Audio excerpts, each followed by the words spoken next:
Okay, so Kpop Demon Hunters. I had a great time with that movie. I actually really enjoyed watching it. Mostly because I like animation anyway. But it was also a really good story, nothing complex, but a lot of fun, and the music was absolutely fantastic. So, I just wanted to talk about it. Uh, I wanted to consider why K-pop Demon Hunter worked when something Elio's obvious comparison, since it came out at the same time, that one didn't work at all. But even older movies like The Wish Dragon, which Sony also did, that one didn't really make a blip, and I saw that after I heard someone else mention it, and it is a decent movie too. It's nothing great, but it isn't bad either.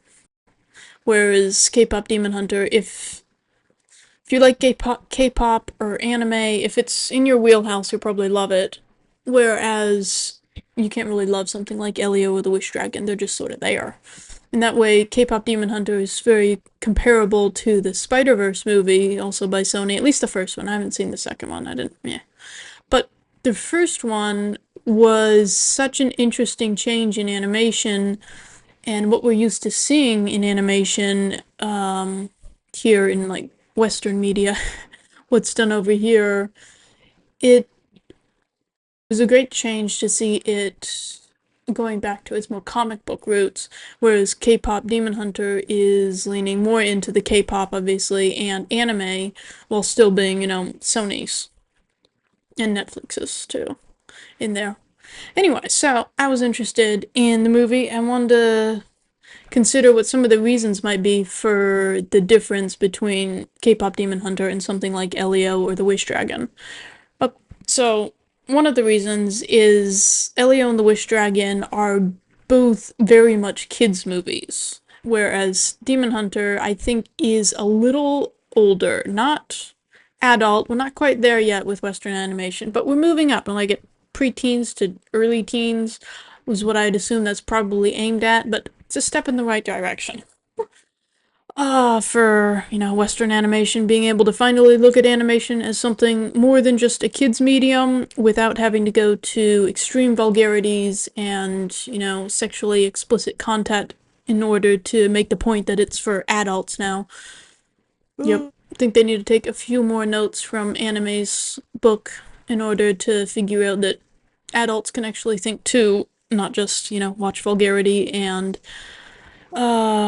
explicit content in animation as the only way to make that more, grown up.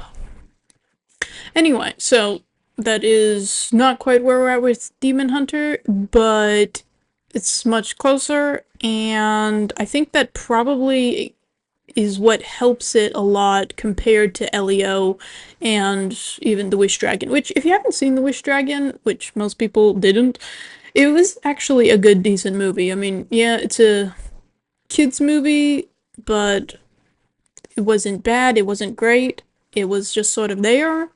But it was a decent movie, and I'd say better than Elio, so. And it was also by Sony. So it has a little bit more style and pizzazz than anything Pixar or Disney has created recently. Just would be a better option if you have nothing to watch and you don't want to watch K-pop Demon Hunter again. And you have kids. Something. Anyway, so why was K-pop Demon Hunter different? Well, that gets into the difficulty of defining what a kid's movie is versus an adult movie when they're both animated. Since, we've come a long ways to considering animation a medium, not a genre. And since it is a medium, can be hard if a studio isn't leaning into the vulgarity side of things to make something more adult, especially for an audience that's used to thinking of it as kids stuff. But I think K-pop Demon Hunter does this in part by adding a bit more like ambiguity into their messages and the themes that are in the show. It's also a little bit more complex themes. Like right after I watched it, I saw people reacting to it because that was how I'd first heard about it. Was I saw someone starting to react to it, and I was like, nah, I better go see this movie myself first.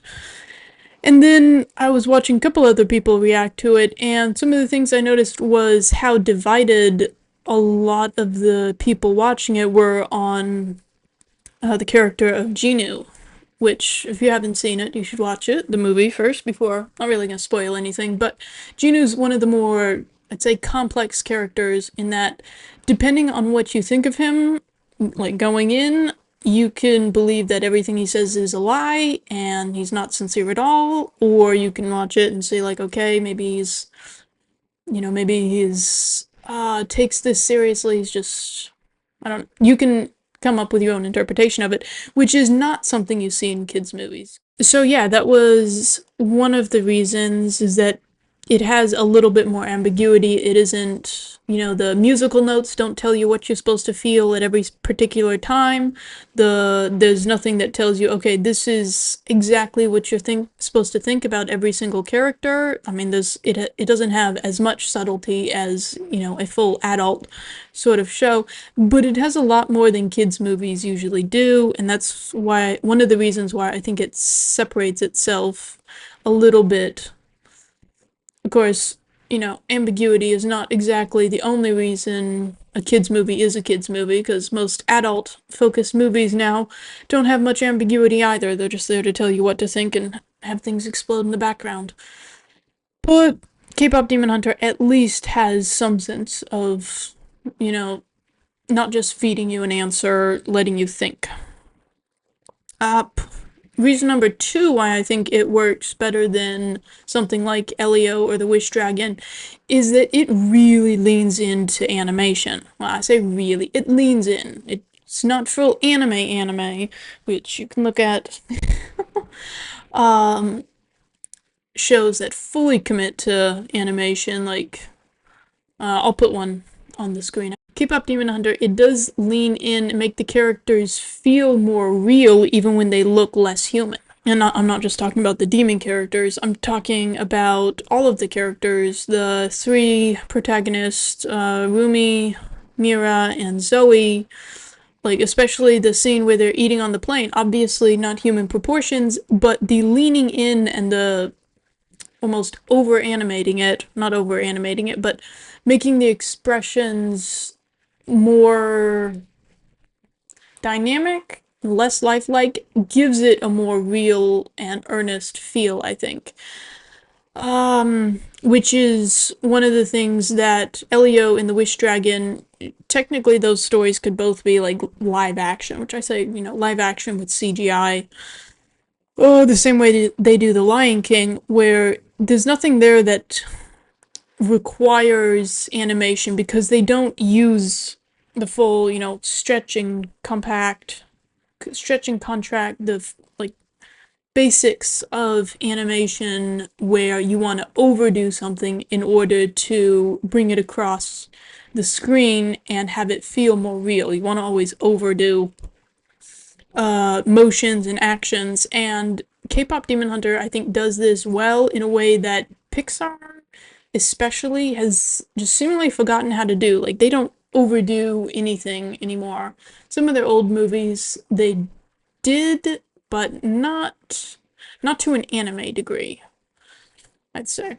So yeah, leaning in, I think, was definitely a step in the right direction for them, for Sony, when it comes to this movie, because it made it more dynamic and more you could connect with the characters more, I think.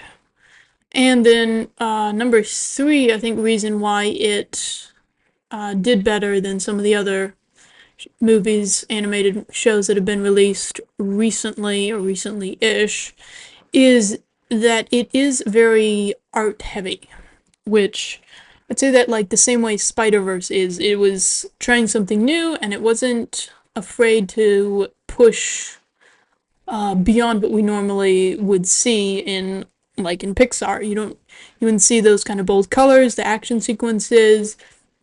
Anything in there isn't something that Pixar or Disney do now. They both have a very safe box that they fit all their characters in. I mean, you've seen all the comparisons online, how all the last 3 all the last three. I don't know how many movies Pixar's put out recently that haven't been good, but the last few all have the same, the bean mouth and the same sort of squishy style animation, just because it's cheaper and easier to do, but it isn't artistic. And that was Spiderverse, I think, did that really well when the movie was first released. You got to see that sort of comic book look to all the characters. The line art was really gorgeous.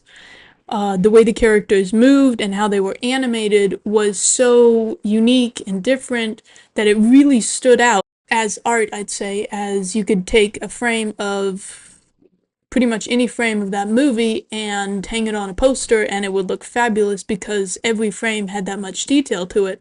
And Kpop Demon Hunter is the same, where every moment in the film there's something beautiful on screen that you can look at and admire and draw inspiration from. And that's one of the things I think that separates it from Elio or even The Wish Dragon, even though I think that was a good movie, is that it was art for art's sakes. It was a story that somebody wanted to tell. It wasn't just content to fill a slot. That's what I had thought out for this video. I think the movie probably isn't for everyone, but it's probably for a lot more people than Elio is. And especially if you're an artist or you just like pretty things, I'd give it a watch. And it also has great music, which you can't really argue with.